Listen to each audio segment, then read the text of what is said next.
Good afternoon, and welcome back to the Jewish Policy Center webinar series.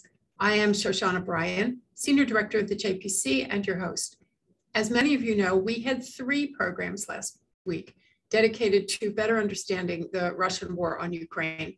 I hope you listened to the joint Emet JPC webinar that I did with Lori Regan, and then later as Elon Berman and Josh Hammer provided important insights on our program here. They are all posted on our website for you. We're back this week with Tevi Troy, public health expert and presidential historian, who's going to take us in a different, but ultimately not that different direction.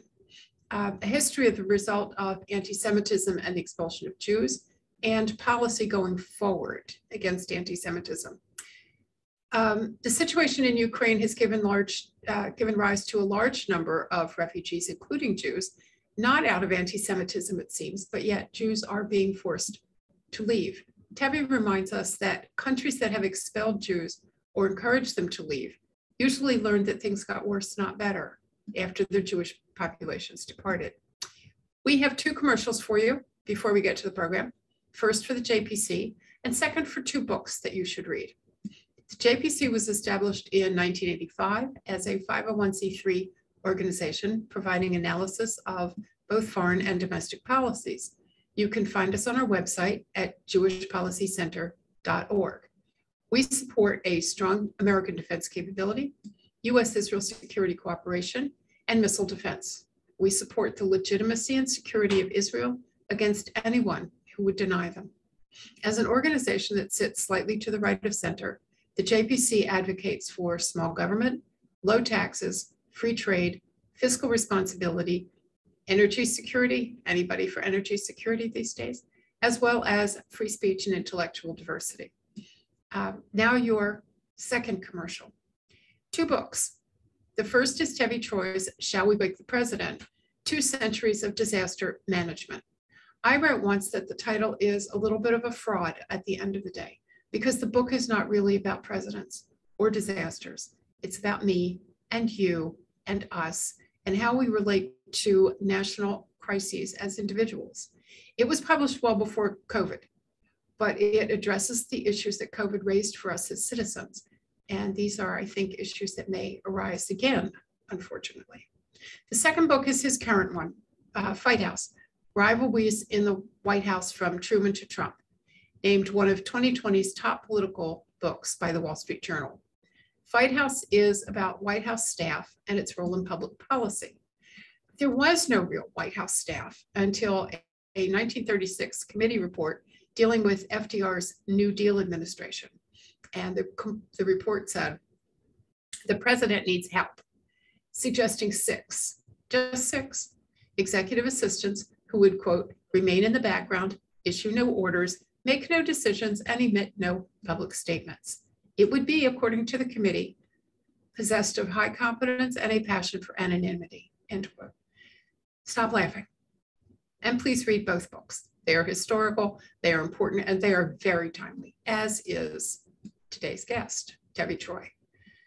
As well as a best-selling author, Tevi is Senior Fellow at the Bipartisan Policy Center. And I'm pleased to say he's also a fellow at the Jewish Policy Center. You can find him in Focus magazine. Tevi Troy has served as Deputy Secretary of Health and Human Services, where he was, in effect, CEO of the largest civilian department in the federal government. In addition, he has served in several high-level positions in the White House, including acting assistant to the president for domestic policy. And since no one in Washington doesn't have Capitol Hill experience, he was Senior Policy Director for Senator John Ashcroft, Senior Domestic Policy Director, and later, Senior Policy Advisor, and later Domestic Policy Director for the House Policy Committee. He is also founder and CEO of the American Health Policy Institute. It's a lot of policy, and we're going to get some more today. He has worked, his work has appeared in all the places you think it would, every print and online media outlook, and he is a frequent television and radio analyst. We are really pleased to have him here at the JPC today. Tevi, the floor is yours. Thank you very much. I really appreciate it. I'm going to start today with a story about anti-Semitism that I've never really told before. When I worked in the White House in the role that Shoshana was talking about as a domestic policy advisor in the Bush White House, this is in the first Bush term, we had a meeting in the West Wing, and the three participants in the meeting were Jay Lefkowitz, who was Deputy Domestic Policy Advisor at the time, the job that I later had, Elliot Abrams, who was Deputy National Security Advisor and probably known to many of you, and myself. And this was in the wake of 9/11, not immediately, maybe a year or so after. There were some disturbing statistics about an increase in anti-Semitic incidents or hate crimes. There were some synagogues that had been defaced, nothing like some of the stuff we've seen recently, but there were some worrisome tendencies. And we decided to have a meeting to discuss anti-Semitism and what the Bush administration could or should do about it. And we went through some proposals that I had put together, starting a task force, better tracking of information, cabinet secretaries speaking out on it. Nothing hugely interventional, but efforts to show that the United States government cared and was paying attention to the issue. And at the end of the conversation, Elliot Abrams posed a good question, which is, should the government do anything in this situation? What should the government do here? And we as small government conservatives, Shoshana said, lean right of center, right, for smaller government, lower taxes, free trade, all that good stuff. What should be done in this situation? And what, if anything, do we as right of center people want the government to do? And at the end of the conversation, we concluded, and Elliot took the lead, that at that moment, there was nothing that was so terrible that really warranted significant government intervention. Now, the Bush administration did do some things that were, I think, terrific on international anti-Semitism. They helped promote a series of conferences on anti-Semitism within the OSCE about international anti-Semitism that was happening in Europe. But we thought that on the issue of domestic anti-Semitism, there really wasn't much for the federal government to do at that moment in terms of a new initiative. Well, that was that. And now we're in a new era. And I think it's worth re-asking that question that Elliot posed, which I think was such a good one. And at the time, the answer was no. Well, now I just want to pose the question of whether circumstances warrant a yes. Obviously, we've seen a disturbing increase in anti-Semitism in just the last few years, and including some very violent attacks, the most violent attacks against Jews in our history. We all know about the terrible incident in Pittsburgh. 11 Jews were murdered there. The Poway synagogue attack near San Diego, which I didn't realize until I started doing the research for this talk, took place on the 6-month anniversary of the Pittsburgh shooting. We also had the Colleyville incident in Texas not long ago. The first two incidents I talked about were by white nationalists, if you will, but this third one was done by an Islamist anti-Semite. And then you also have this other issue of just a disturbing number of attacks on the streets of New York and elsewhere, but especially in New York, against Jews. The FBI put out its hate crime statistics and found that there was something like a 60% increase in hate crimes, and to the largest number ever, and that 57% of these hate crimes in the last year that they did this measuring, were directed against Jews. Now remember, as we all know, Jews are 2% of the population, and 60% of the hate crimes were directed against Jews. And then just today, just this morning, I read this statistic from the New York Police Department that hate crimes against Jews were up 409%. Let me repeat the number because it's not an exaggeration or a misstatement. It was 409%, a quadrupling of hate crimes against Jews between February 2021 and February 22. These are really disturbing and worrisome numbers, and I think they are worthy of conversation. There are also some other things that have developed in these 20 years. I would say number one being social media, and you see a lot of anti-Semitic expressions on social media, and somehow people think it's okay to say hateful things if they're hiding behind a Twitter account rather than saying it in person to one's face. There seems to be a mainstreaming of anti-Semitism in certain areas and in certain communities. And I think this comes in part from the fact that anti-Semitism is really stemming from three major sources in the US. Number one is the nationalist right, as I mentioned. Number two is the anti-Israel left. And three is there's Islamist or Muslim extremist anti-Semitism. And the groups, when they are confronted with anti-Semitism or asked about anti-Semitism, they say, well, it's happening in the other group. And we see this within our own Jewish community. I'm sure all of you have experienced this, where you talk to a liberal Jew and they say, oh, well, it's really those conservatives who are pushing anti-Semitism. And among our own conservative friends, we say, well, anti-Semitism was really a phenomenon of the left and Islamist terror. It's not. It's all three, and all three need to be acknowledged and all three need to be pushed back on. Because if you only see it in the other camps, there's the danger of mainstreaming it in your own camp, and then it could become mainstream more widely. We also have the worrisome indication of a rise of anti-Semitism on college campuses, where you see something like 6 in 10 Jews on college campuses have reported anti-Semitic incidents that have made them uncomfortable during their college experience. Now, again, we have to get back to the question of, so what? Or is there something that should be done about it? Is this different? There's a long and unpleasant history of anti-Semitism in American life, going back to Peter Stuyvesant and trying to ban the Jews from New Amsterdam, Grant banning the Jews from the area of the Tennessee during the Civil War, although Lincoln overturned that order. We had the Leo Frank lynching in 1913, Father Coughlin's radio rants, Henry Ford's anti-Semitic newspaper. So there is a history of anti-Semitism in the US, but I think in the period after World War II, we definitely saw a decrease in anti-Semitism, a sense that it was not okay in polite society. Perhaps in the era after the Holocaust, there was a realization that these kinds of things can have real and violent and disastrous effects. So I think things did change in that period post-World War II, but I think now in 2020, we're looking at a situation where I think Jews feel less comfortable than they did in 2000 or even 1980. So I think things have changed and it's worth discussing. The other reason why it might be worth looking at from a policy perspective, and this is really the heart of that City Journal article that Shoshana sent around, is my thesis that countries that either get rid of their Jews or make their Jews uncomfortable enough to leave suffer as a result.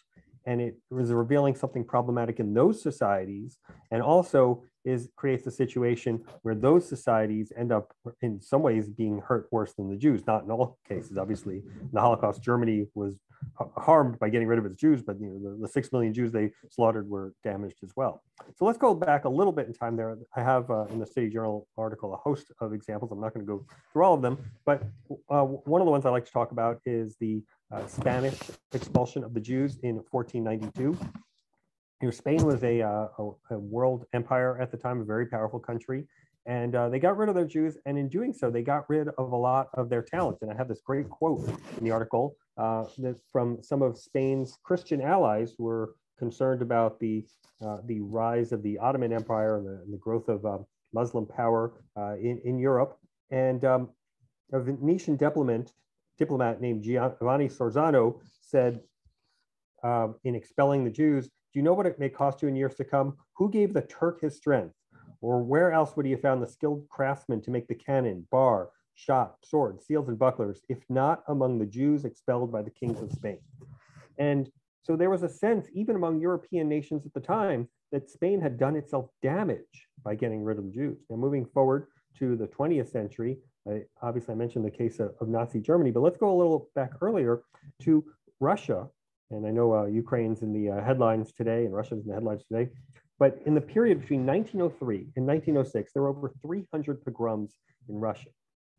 And these pogroms led to a mass exodus of Jews. Probably 2 million Jews left the Russian Empire in that period because of concerns about these deadly pogroms and deadly attacks. And the Russian Empire was really harmed as a result. We know there was a failed revolution in 1905, but then there was a successful, if horrific, Bolshevik revolution in 1917 that had world-changing effects. Now, I'm not saying that the only problem with Tsarist Russia was the fact that they were mean to the Jews, but the fact that there was so much anti-Semitism and it was fomented by Tsar Nicholas II as an effort to shore up his own domestic support, which was teetering for good reasons, was indicative of a wider sickness in Russian society. That wider sickness led to the creation of a Soviet empire that had horrific consequences, not only for Jews, but around the world, and tens of millions of people killed under Stalin, and then obviously a 70-year Cold War with the United States, and now the kind of rekindled Russian Empire under Putin, which wishes it could have the Soviet Empire like it once was, and that's behind what he's trying to do in Ukraine. So there is real implications for this kind of stuff. The other example I mentioned briefly, Nazi Germany. Nazi Germany, again, a lot of Jews were killed, which is horrific, but Nazi Germany itself suffered. I shed no tears for it. But there's a great quote from Andrew Roberts in his book, The Storm of War, which is a terrific history of World War II. He says, because Hitler was a Nazi, he was unable to call upon the best scientific brains to create a nuclear bomb. By denying himself the scientific brains necessary to create a bomb of his own, Hitler's Nazism meant that he had persecuted the very people who could have prevented his own downfall. So again, we have this incident of going after the Jews in your own country can hurt your country worse than, in some ways, perhaps the Jews. And then another famous example is obviously of the Muslim countries that expelled the Jews after the creation of State of Israel. And here we have Jews that had been in some of these countries as long as 2,000 years.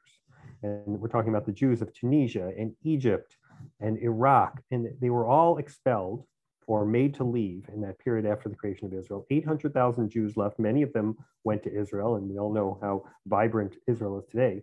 But the Arab countries that expelled the Jews have stagnated in that period. There's been a lot of political paranoia. There's been a sense that they don't really interact with the world. The Jews were kind of the blood that flowed between the Western civilizations and the Arab countries, and that stopped once the Jews were kicked out. They also lost a sense of vitality. The Jews were merchants. They could translate into multiple languages. And so the Arab nations, I think, have been in a very backward period since the expulsion of the Jews, and it is in large part due to the expulsion of the Jews. So I think we see that nations that get rid of their Jews really have negative implications on those nations.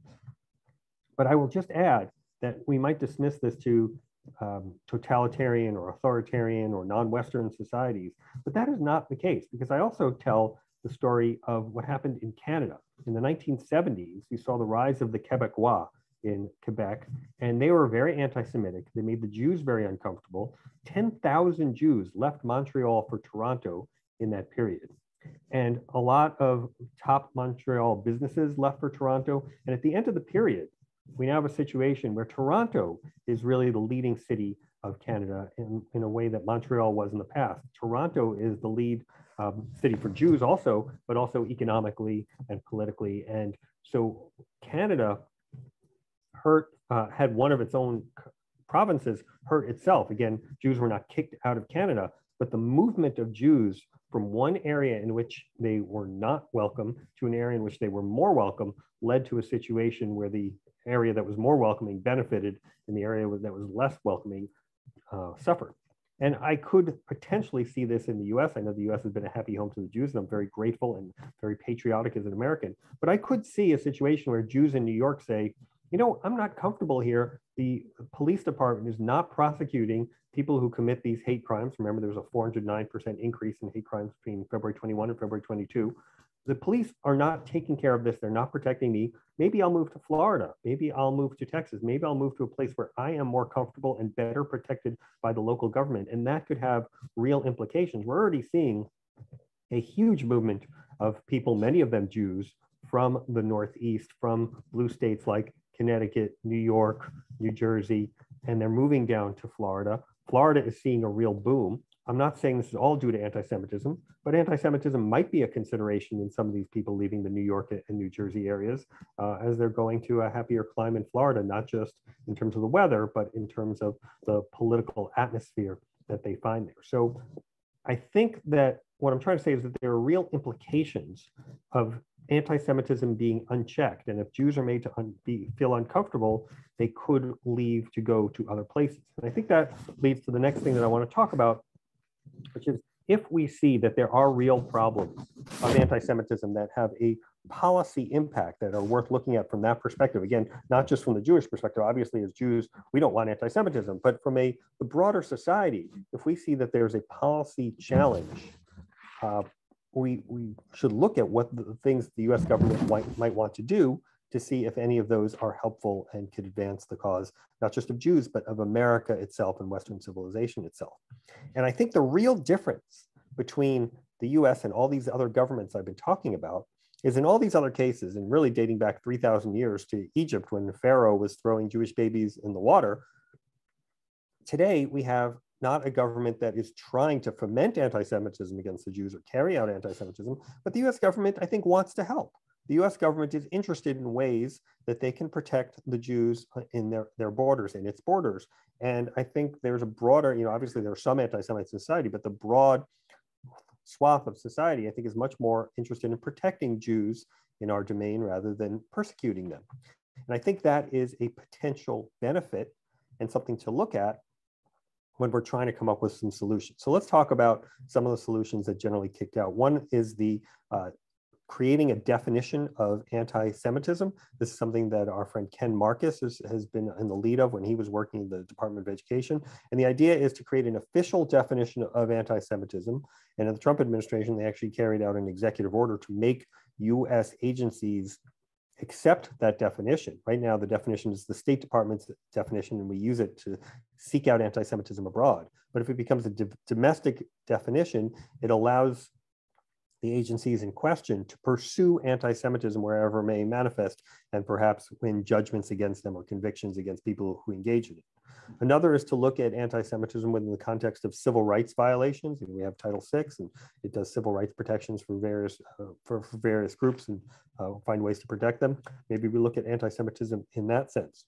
One thing that is often talked about when we talk about policy solutions for anti-Semitism, the US government spends a lot of money on, is security funding for protecting Jewish institutions. Many of us are familiar. You go to synagogue, or you go to the Jewish community centers or Jewish schools, and there are these concrete stanchions that stand in front of the building to prevent a car bomb. You often have a security guard at most Jewish institutions. They have security cameras. A lot of this comes with funding from the US Department of Homeland Security. And this has really been one of the focuses of the organized Jewish community in trying to protect its Jews. Now, I am all in favor of it, but I'm not sure that it is in itself a policy solution to the problem of anti-Semitism.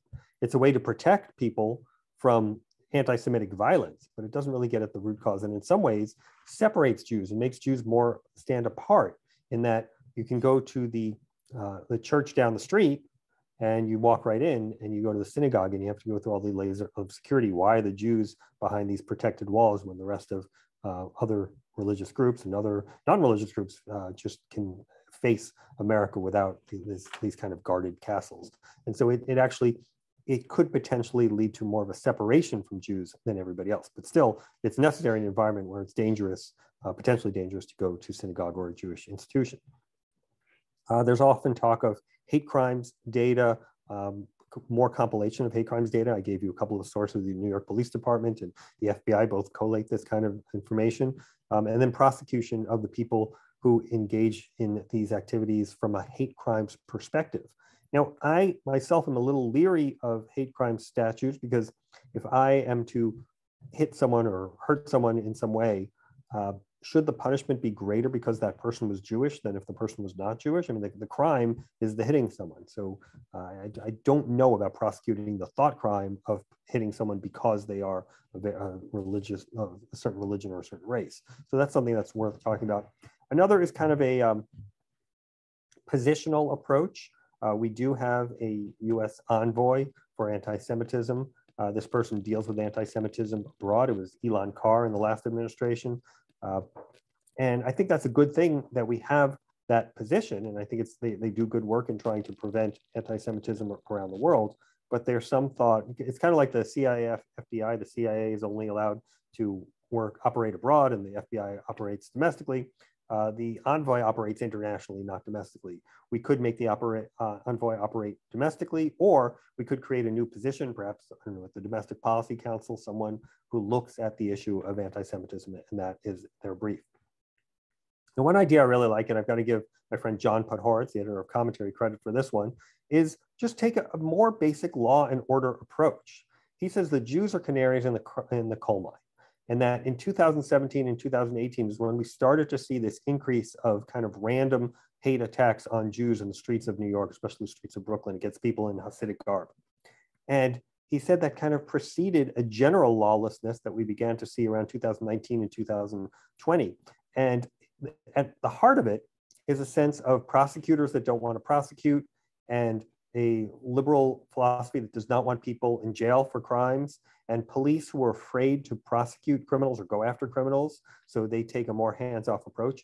All those things take away the protection of the police, which are the first line of defense for Jews.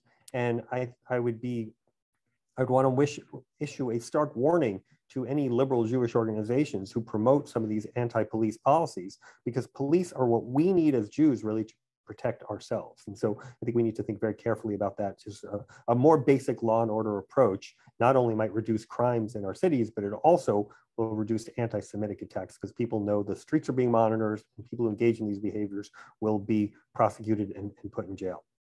And then the last thing I want to talk about is just general finding ways through education and intervention to make change. And what I say by change is attitudes in society. William F. Buckley, a founder of National Review, he said that the two main changes he saw across his lifetime were that first, you never saw people litter indiscriminately anymore. You would have a picnic and you wouldn't just throw the food in the forest, you would actually put it away in a trash can. And the number two was it was no longer okay to say racist things about Jews or African Americans in polite society. Those things became verboten in his lifetime.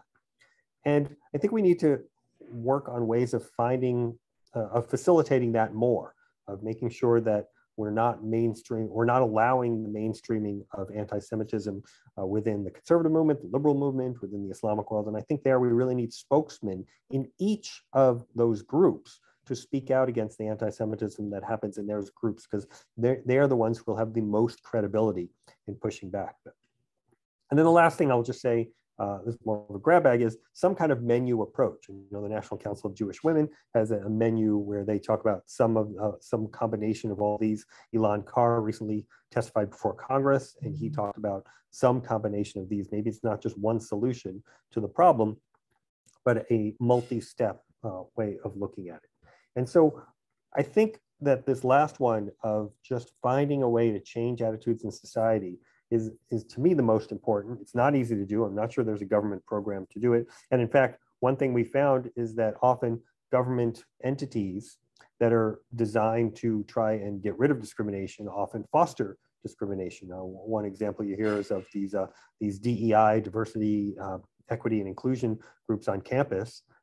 There was a recent study that showed that the DEI officers are more likely to issue anti-Semitic and anti-Israel tweets than the general population. So it's not really going to do much good if you have some kind of office that's to promote inclusion and actually leads to more anti-Semitism. So we have to be wary of what institutions we're creating and what the impact of those will be. But I want to close with a story also from my days in the Bush White House, and this is about President Bush. I set up a meeting with President Bush and a number of rabbis in 2003, September of 2003, right around Rosh Hashanah. And we had a rabbi from the University of Maryland, Hillel. His name is Rabbi Ari Israel. And he asked a question to President Bush. And he said, Mr. President, what am I supposed to say to one of my students if they are faced with anti-Semitism on their campus? What do I say to them? And they come to me and they complain about this, or they're worried about it. And President Bush said, and I'll never forget, he looked Ari right in the eye and he said, you tell them that anybody who engages in hate against another group because of their race, their religion, their ethnicity, their beliefs, they don't understand what freedom's all about, and they don't understand what America's all about. And I think that whole concept of America, of a place that loves freedom, that loves all the various groups that are in this country and wants to protect them. Barry Weiss has in her book this great line about how in the old country, Protestants and Catholics used to kill each other, and in America they have brunch. Well, Jews want to have brunch, and I think anything we can do to promote that, to make Jews part of the brunch eating community, as President Bush kind of said it in his comments, I think would be a good thing, and I think we should look for ways to foster that. Thank you very much. I'd be happy to take questions. Thank you, Tevi. We have some questions for you. The first of which is, if you wanted to go scale of 1 to 10, how worried should we be? You've given us a little positive, a lot of negative. How worried on a scale? Yeah, I love these 1 to 10 questions. Let's say 10 is Nazi Germany in 1939 after Kristallnacht, and 0 is, walking around Jerusalem on a Shabbat day, maybe, or certainly the heavily Jewish part of Jerusalem. I don't know. But let's put it on that scale.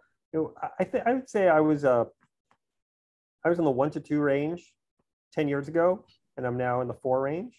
So that's not good. And I personally, and many of you know me, I do wear a kippah when I go around. And I've had 2 anti-Semitic incidents. Nobody touched me or hit me, but I had anti-Semitic ravings sent my way. And I never really saw that before in Washington in my many years of living here, taking the metro or walking around cafes. It was never a problem. And this year I've seen more of it. So I think I'm a little more worried than I used to be. I don't think anybody should pack their bags yet. But, if you're Jews, you should always have a plan. Thank you. So you talked about the example of Muslim countries that expelled the Jews, and the Jews had held a lot of positions that were kind of middlemen. They were entrepreneurs. They were access to other cultures and other countries. And those countries suffered without the Jewish communities. How much of the Abraham Accords do you think come from that sense that they lost something, they missed something? Because they're not really just security agreements. They are much more cultural and other kinds of agreements. Yeah, I don't really think that sense that they lost something is as well absorbed, perhaps, as it should have been. I don't think it led to the Abraham Accords, but I think what you're seeing with the influx of Jewish talent, money, interest in those in the countries that did sign the Abraham Accords is a sense that, hey, maybe we want to be on board with this by other nations. Maybe there's a sense of jealousy or wistfulness or a sense of eagerness to participate as a result. And I think that the benefits of the Abraham Accords will come from people seeing improvements in the societies that have adopted them. And so I think it's not necessarily looking backward, but looking forward from this point. So then conceivably, as they do these things and they move forward and they do have benefits from the Abraham Accords, you might see the attitude spreading in that part of the world, or maybe even other parts of the world. That is the hope. That is the hope. So somebody asked if there were places where Jews had been living for a long while, from which they were not actually expelled, but where they no longer living any great numbers. Russia popped to my mind, which after the collapse of the Soviet Union, the Jews caused a brain drain in Russia and a boost to Israel. But then another questioner said, can't that be seen as anti-Semitic by itself? Because if you attribute that to the sort of mystical power of the Jews or the cabal of the Jews, instead of just the norm of Jewish people doing what they do, isn't it possible that that could lead to more anti-Semitism among those who are left? Yeah, that's kind of an interesting question. So first of all, I don't think there's any mystical power to the Jews per se. I think it's just freedom-loving people in a freedom-loving society can do great things. And sure, there are a lot of great Jewish entrepreneurs, there are a lot of great non-Jewish entrepreneurs, but entrepreneurs exist in free societies. And the reason Russia is only a gas tank with an army is because they are not a free society. And they know that if you create something or invent something that is actually a great thing, the oligarchs will take it or Putin will take it. There is no freedom, there's no incentive to entrepreneurship. The other thing is, it reminds me of a great joke about a Philo-Semite, someone who loves Jews, is just an anti-Semite who likes Jews, right? There's a sense that there are all kinds of people, and every one of us has had this conversation, I'm sure, with some well-meaning Christian friend who comes up to us and says, oh, you Jews are so smart. Oh, I love you Jews. You Jews are great. Well, okay, great. But you're, I hate to use the language of the left, but you're kind of othering us, right? You're looking at us as you're these different people. And I wouldn't call that anti-Semitism per se, but it's definitely somebody who sees Jews as different than themselves. And seeing Jews as different is a whole history of conversation by itself. Question here. When Jews leave a mostly democratic state like modern France, which is having an exodus of Jews to Israel right now, does the French government or any similar government become less responsive to the interests of Jews? Could this be a cyclical negative? If you don't have Jews, you don't have to worry as much about Israel. If you don't have Jews, you don't have to worry as much about anti-Semitism. Could it create a cyclical effect? Well, I mean, I don't think that the problem of Western European nations recently has been that they worry too much about Israel. It's been the opposite. I mean, what we see is an increase in pro-Israel sentiments in the Eastern European countries and a decrease in the Western European nations. And the Arab world these days seems to be more pro-Israel than the Western Europeans. So I think we're in a place where there's very strange politics going on. Look, I think it's a great hedge for the Jews to have Jews in as many countries as possible. I think it's great if you have Jews in many different countries, but I only want the Jews there if they're welcome. And the Jews of France, for good reason, feel uncomfortable there. And I think that we should try and promote policies that help them feel welcome there, but also Israel should continue to be welcoming them if they want to get out. And I think I actually talked about this idea a couple of years ago when I saw anti-Semitism as more of a Western European problem than a U.S. problem. I talked about this idea of maybe creating special visas for Jews who are escaping anti-Semitism in their home countries. And maybe that would be something we want to pursue. I don't know if I'd recommend moving here these days, although I probably would, but less so than I would have when I first started banning about the idea. You mentioned the pogroms in Russia at the early part of the century, impetus for lots of people to leave. And a lot of those pogroms were actually in Ukraine. There was never any sense that Ukraine was a safe and friendly and happy place for Jews, which is why a lot of our grandparents and great-grandparents left there. But how did we get from the Ukraine that you and I remember historically as being the home of our ancestors to a country that elected Zelensky, follows Zelensky, and at the moment has great resonance for Jews? How did we get there? How did they do that? Freedom, right? The contrast between Soviet oppression and Western freedom is stark in Ukraine. They've seen it. They've had both in their lifetimes. And one of the elements of freedom is an area where Jews can live and thrive in society and not be othered by the government and not be the victim of fostered anti-Semitic violence by the government to shore up its domestic political needs. And I think the contrast between how oppressive the Soviet state was to both Ukrainians and Jews and the current Ukrainian state, I think, creates an environment in which Ukraine is just a much friendlier place for Jews, so much so that you have not only the president being Jewish, but he was elected with 73% of the vote. And so I think that's a very positive sign. And it also means that this anti-Semitism stuff, when it's there, it's not necessarily there to stay. Things can change to make things better. Now, I think in the last few years, things have gotten worse in the US, but I also think we can bring about positive change too. Okay, looking at another piece of the international anti-Semitism puzzle, we had someone send in a question.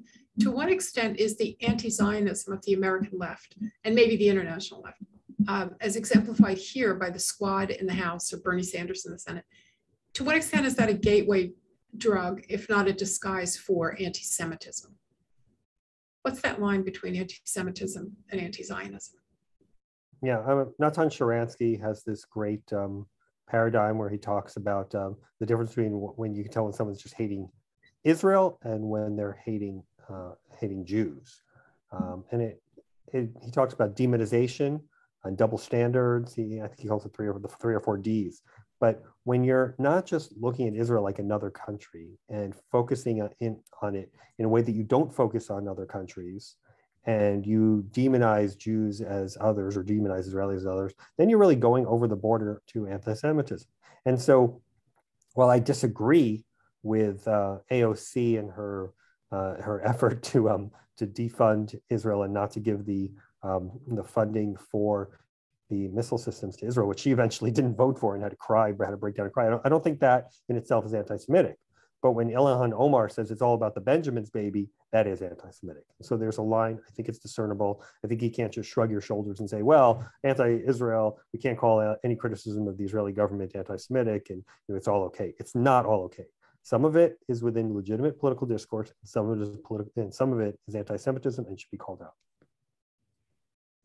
I have to read you this question because this question requires that you hear the whole thing.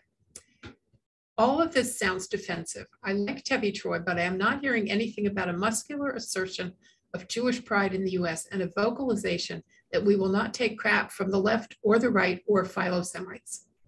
Would you respond to that, listener? Yeah, I got to read this great letter that that was in the Wall Street Journal last month. I don't have the full text of it here, but he basically said that it was a guy in Houston, and he was responding to an article by Mark Oppenheimer about hatred of Jews and how Jews should feel safe walking in the streets, but not feel safe walking in synagogues.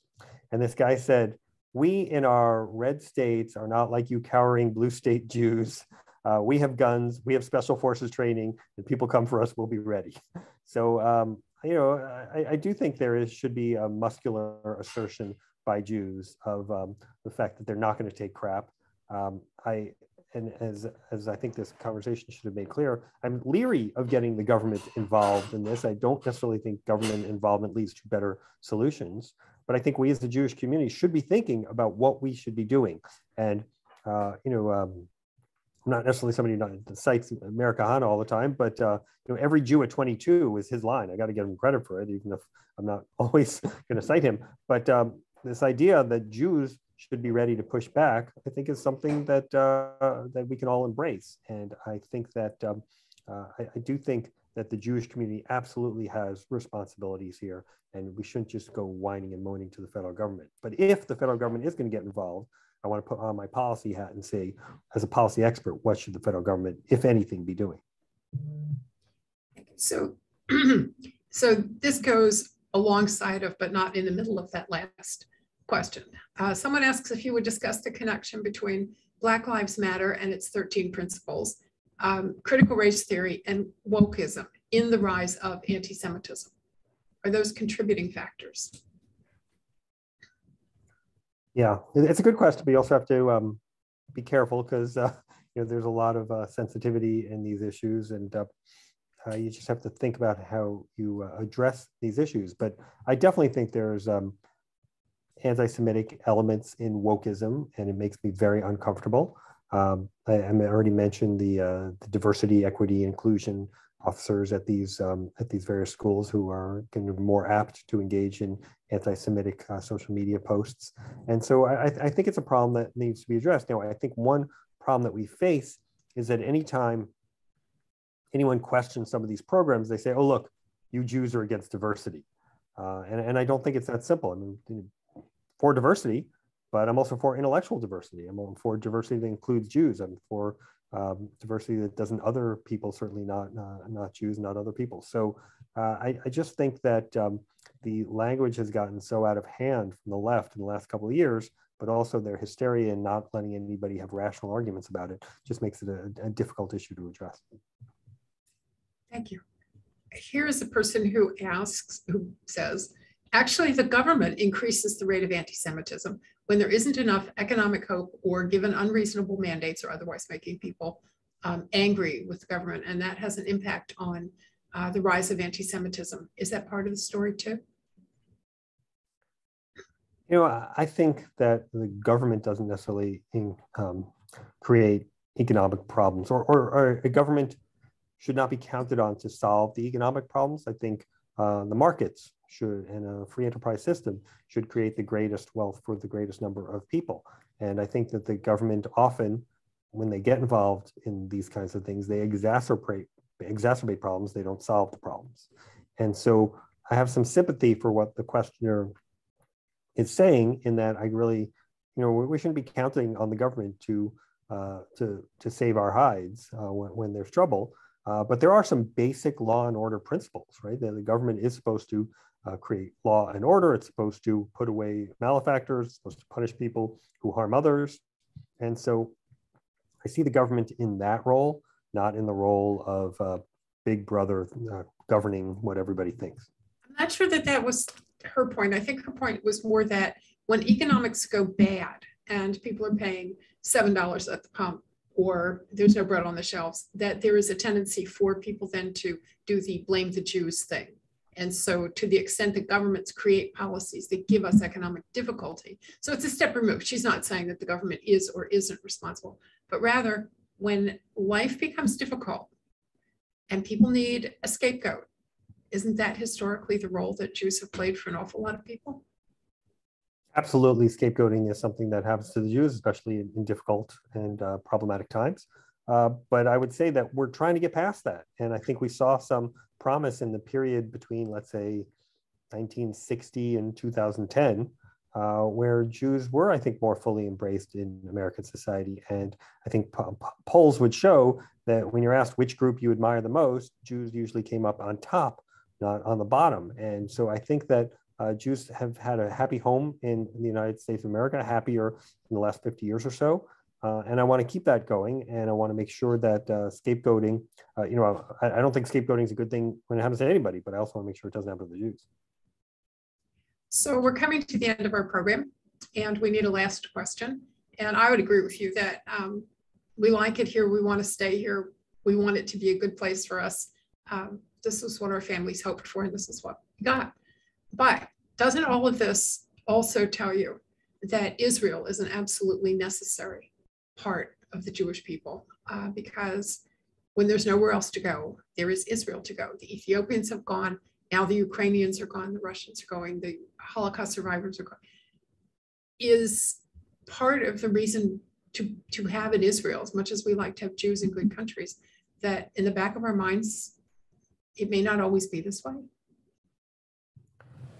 Look, I have a friend who's a very smart, far-thinking guy, and he says to me, your children are going to live in Israel, not by choice. I don't agree with him. I don't think that's the case in the US. I'm glad Israel exists. I love Israel. My brother lives in Israel. I think it's a fantastic place. And I'm so glad that there's this option for Jews who live in places where they're oppressive to their Jews and where anti-Semitism is out of control. I don't think that is the case in the United States of America. I don't want it to be that way, but I also want to work hard to make sure that it never gets that way. And so I'm glad we have Israel, but I also am glad that we have the United States of America. And let me just, I know you want me to end on an optimistic note always. I do. So I found this quote from this letter in the Wall Street Journal by a guy named Richard Rolnick. And it's just a few lines, I'll read it to you. My Orthodox synagogue has a security team manned by shul members who have been trained by a former Army Ranger, a current police department SWAT officer, and a former Israeli Shin Bet agent. I regularly undergo firearms practice. At the range, prior to squeezing the trigger, I think of my grandparents who were gassed at Treblinka, and I vow never again. You may count me among the Jews who are not terrified. So I think that's a very positive sentiment and a kind of strong, muscular Jewish attitude. And I think we shouldn't be sitting cowering in our homes, but we should be thinking of ways to combat and push back against anti-Semitism so that we feel, once again, as we're comfortable walking around the streets as we were in 2000, and that 2020 shouldn't be a problem for us. That is a good note on which to end. That is a great note on which to end. I always like to end on not only positive, but pro-American positive. So you've done a double. Thank you, Tevi. To all of our listeners, we are off next week, I think. Normally, as you know, we go on Thursdays. Next Thursday is Purim. I think we're going to be off. But if the events in Ukraine require that we show up and try to do something useful, you will hear from us, and I hope we'll see you. If not, we will see you in 2 weeks. And thank you for attending. Tevi Troy, thank you for, like poking us to think about something that's important, that could be positive, should be positive, and opening our eyes to where we are in the world. Thank you very much. Thank you.